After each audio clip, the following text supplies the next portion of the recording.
সারা দেশে দফায় দফায় ঝড় বৃষ্টি হচ্ছে, যা আগামী কয়েকদিন অব্যাহত থাকবে বলে জানিয়েছে আবহাওয়া অফিস।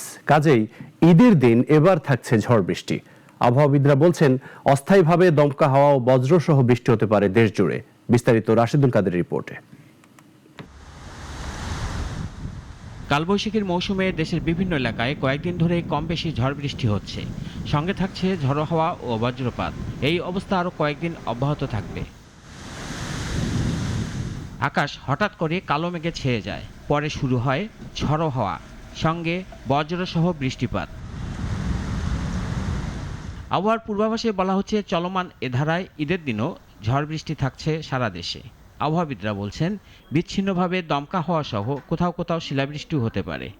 পশ্চিমা যে প্রভাব, এর কারণে যে বৃষ্টি হবে, এটা কালবৈশাখীর প্রভাব বলা যায় কিছুটা। এই কালবৈশাখীর এই সময় কিন্তু বৃষ্টির সাথে বজ্রসহ বাতাস থাকবে এবং সে কোথাও কোথাও শিলাবৃষ্টি হওয়ার সম্ভাবনা রয়েছে।